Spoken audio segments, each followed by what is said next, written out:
It is May 28th, 2024, and as tensions continue to build with Russia gaining ground in Ukraine, you've got Zelensky in a position where, let's just say, he's panicking a little bit more than normal. And he's wondering just how much support he actually has from the West.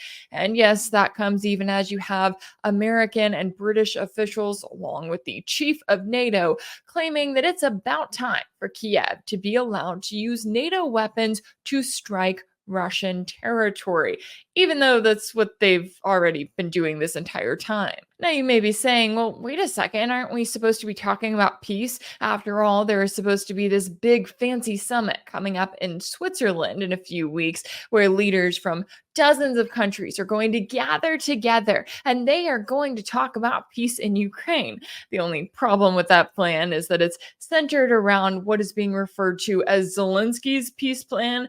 And if you haven't read it, it basically amounts to the unconditional surrender of Russia, among other things. And I'm going to go ahead and guess that given the current situation on the battlefield right now, and given Ukraine's ongoing weapons shortages and manpower shortages, we're not exactly in a position where Russia is going to not only come to the table, but to come to the table and agree to just surrender everything and quit now and give it all back to not just Ukraine, but NATO, which is the real driving force behind all of this. And if you had any question about whether this fancy little summit was actually just the latest political stunt, well, just look at this latest report here saying that even President Biden himself is not likely to attend this summit because he has a much more important event to go to, which is this fancy fundraiser in Hollywood that will have names that include actor George Clooney and his fellow war criminal Barack Obama. But before we continue, I want to take a moment to give a shout out to the sponsor of today's video. Did you know that your personal information could be listed on hundreds of websites without your knowledge? I did a Google search for my name and email, and I was shocked to find out just how many websites had my personal information listed, from Been Verified to Rocket Reach and beyond. It felt incredibly invasive to know that not only is my personal information listed all over the internet, but data broker sites are even making a profit from it. That's why I'm using Aura, the sponsor of today's video. Aura is an all-in-one solution that helps protect my digital safety. Now, if you've been watching my videos for the last few months, then you probably heard me talk about Aura already a time or two. And I can just say from personal experience, I am so grateful for this service because they recently alerted me to the fact that my personal information had been found in a data leak. Now, an alert like that, you look at it, you think, well, what in the world do I do? Well, luckily, because I had Aura, not only did they send me that alert, but they also gave me a list of options that I could take in order to better protect my information moving forward. And if I had any further questions, they made it known that their customer service was there and ready to help. But even if it's not a major data leak, Aura shows me which data brokers are selling my information and automatically submits opt-out requests on my behalf. It is a huge relief to know that I can take steps to remove my personal information from these sites and reduce the risk of it falling into the wrong hands. In addition to data broker removal, Aura provides a range of other security features like antivirus software, a VPN, password management, identity theft insurance, and more. It's always working in the background to keep me safe online so that I can browse and work with peace of mind. If you're worried about your online privacy and safety, then I highly recommend giving Aura a try. You can go to aura.com/Rachel Blevins to start your 2-week free trial now. The link is in the description below. In today's digital age, taking control of your personal information is more important than ever. And now back to the video. So Zelensky is scrambling for support amid recent Russian advances around Kharkov, which is Ukraine's second largest city. And it does appear that his pleas are being heard by a number of NATO members, including the alliance's own chief. Stoltenberg spoke out in a recent interview and he called for NATO allies to end their restrictions on letting Kiev use the weapons they supplied it to strike military targets inside Russia. I think the time has come for allies to consider whether they should lift some of the restrictions they have put on the use of weapons they have donated to Ukraine, because especially now when a lot of the fighting is going on in Kharkiv, close to the border. And I think it's so interesting here that he's using the term military targets because what is Kiev doing with the NATO supplied weapons it's getting right now? Oh, it's using them on non military targets within Russia. How many attacks has it carried out? How many civilians has Kiev killed? And it was using NATO supplied weapons the entire time. In fact, one of those attacks happened in Russia's Belgorod region just a few days ago, and civilians were killed as a result. And yet, here you have NATO members arguing back and forth saying, oh, well, Ukraine needs to be able to strike military targets. Well, that's all fine and good, but why don't we also have a conversation about all of the non military targets that Kiev has already been targeting, especially when you have those Western partners and supporters like the US acting as if they knew nothing about those attacks, all the while supplying not only the weapons, but the intelligence to make those attacks possible. And Stoltenberg isn't the only one talking about this. Not surprisingly, you also have US Secretary of State Antony Blinken, who just made a little trip to Kiev. He was taking a break from all of his time touring the Middle East, acting as though there's ever going to be a two-state solution between Israel and Palestine, acting as if that'll possibly happen when Israel gets done committing genocide of the Palestinian people within Gaza. Well, Blinken took the time to go to Kiev. Now, you may have seen him there because he was playing the guitar, making headlines as C-SPAN covered it. You had Blinken there singing about the free world, telling Ukrainians that the free world was with them, all while Ukrainian men are being sent to their death on the battlefield. Well, apparently, Blinken came back to Washington with a new proposal that is specifically centered around the US ending its ban on using the weapons that they supply Kiev to hit targets inside Russia. Imagine that. Certainly not a coincidence whatsoever. The New York Times is now claiming that the State Department is at the center of a vigorous debate within the Biden administration, and that Biden himself is the most cautious over the slippery slope that could lead to World War III with Russia. Now, the sad thing here is that if Biden is actually the most cautious member of his own administration on this topic, it's literally only because we are just months away from the next presidential election. He's trying to get reelected, and he knows no matter how much we question about what he's actually aware of, he's got to know that the American people are not thrilled with the fact that the US continues its funding and support for this ongoing proxy war in Ukraine against Russia. So you have Biden in a place where, sure, he may be a little bit more cautious right now, but if he wins that election, if he gets another 4 years in office, knowing that he doesn't have to worry about any kind of reelection, also knowing that, let's be honest here, Biden is coming up to the end of his own life, it is absolutely terrifying to me to think of what this man might do with another 4 years in office and free reign when it comes to Ukraine. The fact of the matter is that I believe we'll have the funding necessary to support Ukraine as long as it takes. On the other side of that coin, you of course have Donald Trump, who recently doubled down on the promise to swiftly end the conflict in Ukraine during a speech before the Libertarian National Convention last weekend. He argued that by financing other people's wars, the US is increasing the likelihood of a global war. Is Trump right there? Yes, he is. Do I believe that if he gets back into office for another 4 years, also not having to worry about any kind of reelection, that he will actually do everything that he is currently promising on the campaign trail right now?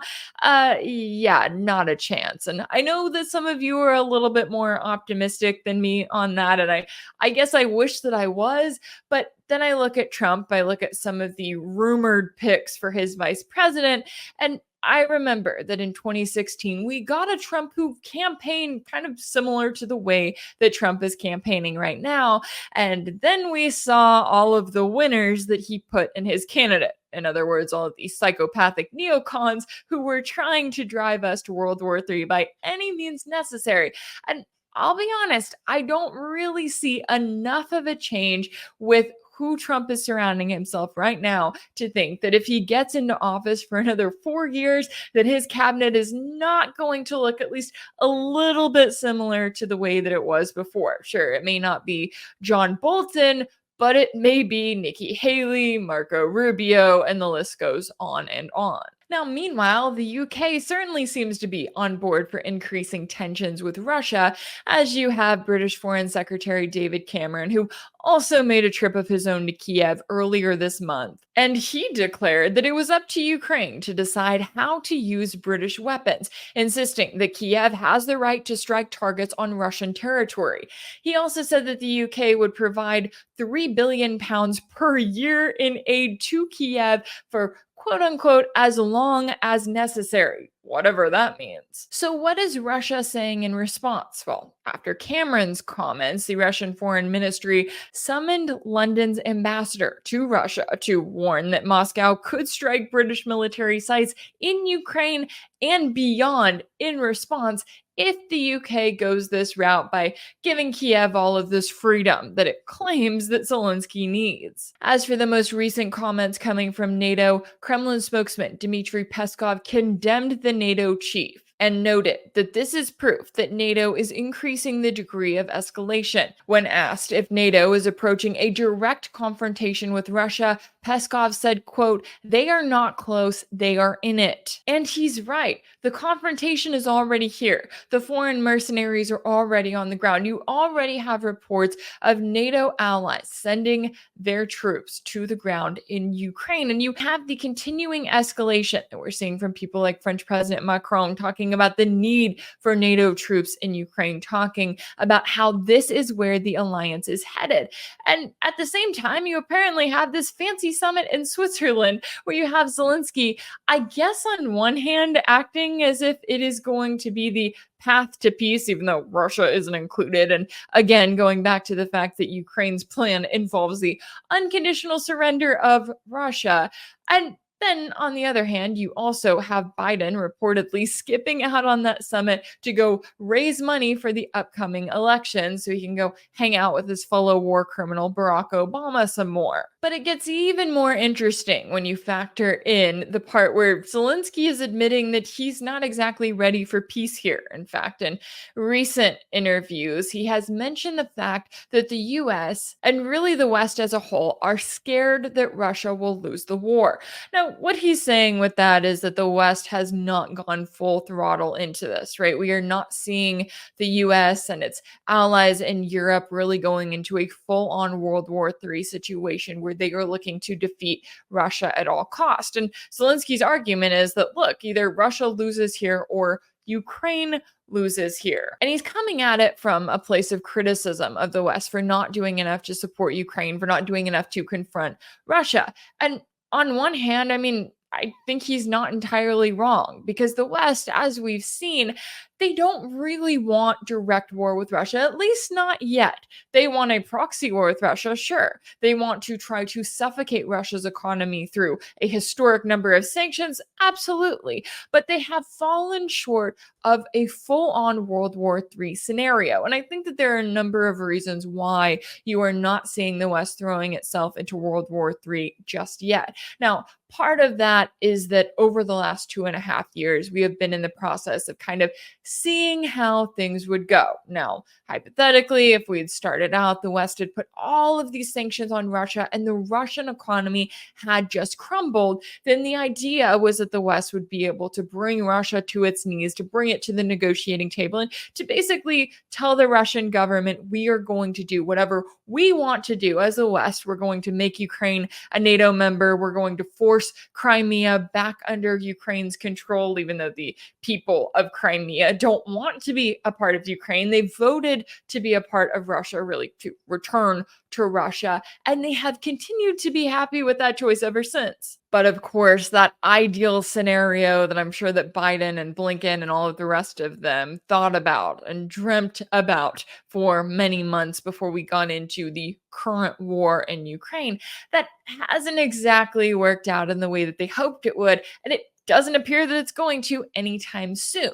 In reality, what you've seen is that not only has Russia been able to reduce its reliance on the West in record time thanks to all of these sanctions, but it has also increased its alliances with other countries like China, with the BRICS alliance, which continues to grow because the rest of the world is watching what's happening to Russia and they're going, wait a second. If Russia is allowed to fall, I could be next. I'm a much smaller country. I have much less to offer the world in terms of natural resources. What is to stop the West and NATO as a whole from targeting me next? So the US is really the bet that they made that everything was going to fall apart, that the world was going to isolate Russia. That hasn't happened. They know it, and Zelensky sure knows it. But on top of that, if we were to tomorrow declare World War III, if the US were to go all in Ukraine, then you have to raise the question about what would that look like? What would happen as a result of that? Would NATO just automatically win? And it's not indicated right now that there is a sure victory for NATO. And I know that not everyone necessarily wants to hear that. But one of the major themes that we've seen really be amplified in recent months is the difference in industrial capacity when it comes to Russia versus all of NATO, not just talking about Russia versus Germany or Russia versus the US, as we've seen admitted in the Western press time and time again, and as was recently admitted by Sky News. Russia is able to produce artillery shells much faster and cheaper than Ukraine's backers in the US and Europe. And that's citing a study by the consulting firm Bain and Company. So even if the NATO alliance gets into a direct war against Russia tomorrow, are they going to be able to keep up with it? Are they going to have the artillery shells required to go to war? Sure, they may be providing more manpower, which is what Ukraine desperately needs right now. But if you look at Russia, you also have to remember Russia would not stand alone in that situation. They would have their friends and their allies, be it China, be it Iran, be it even North Korea. They have friends all around the world. And so to think that NATO would be in a position where tomorrow they could start World War III and it would just be this automatic quick victory on their end and they would finally force Russia to fall to its knees, I don't exactly think it would work like that. And I have had the privilege to talk to enough experts in recent months who are saying similar things that I would argue that is a big part of the reason why you have the West kind of in this position where they continue to keep Ukraine on life support. Because as Zelensky very clearly realizes, we're in a situation right now where the US is kind of trying to piecemeal things along. They're trying to give Ukraine just enough aid, just enough to get by, to not completely fall apart, just enough to continue propping up Kiev's government and military. And while they're doing all of that, that is trying to get Biden to the upcoming election. Because again, that goes back to what things could look like if Biden is reelected for another 4 years, if he is allowed to just have unrestrained, if he is allowed to have complete freedom to really do whatever he wants with Ukraine, how could we see things escalate then? But I also think it's largely because none of this has worked out in NATO's favor. None of this has worked out how NATO thought that it would. And so they're in this constant position of having to look at the current tensions, having to look at just how badly Kiev is losing, not just because they're losing some ground in the Kharkov region, but because they're losing manpower, because the public as a whole is losing their patience with the US and the EU and the UK and their ongoing campaign. And they're also losing faith that things are going to turn out how those Western politicians claimed that they would.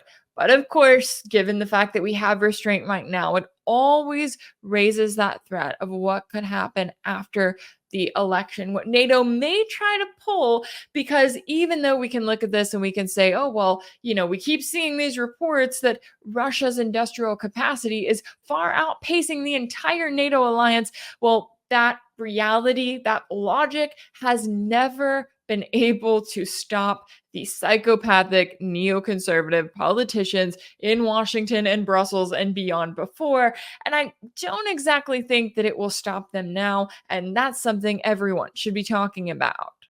If anything in this video resonated with you, be sure to like it, share it with your friends, leave a comment, and as always, don't forget to subscribe. And if you want to keep up with all of my work, make sure that you're subscribed to my page on Substack. That's rachelblevins.substack.com.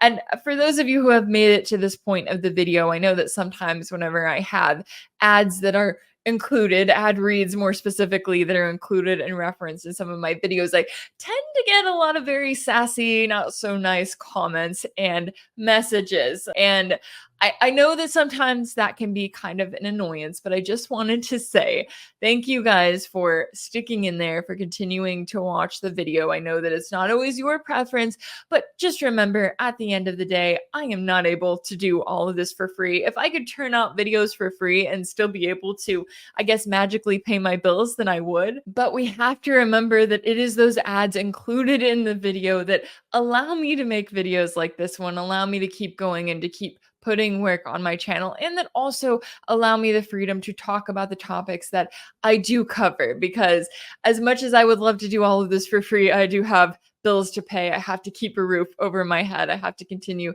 supporting my family at the end of the day. So for those of you who do continue to support me, who even just take 30 to 60 seconds to check out one of the ads that I am plugging in my video, your support means the absolute world to me. If you don't love those ads though, if you want to skip them, I have a little secret for you. You can check out my page on Patreon, where you can sign up as a monthly paid subscriber at patreon.com/RachelBlevins, and you can watch my videos ad-free. So whenever I do have an ad that is included in this video, it won't show up on my page on Patreon. My lowest tier is just $5 a month there, and I have some other perks that are included. So do be sure to check that out and to look into joining the community there if that's something that you're interested in. As always, thank you all so much for all of your support, and I'll see you next time.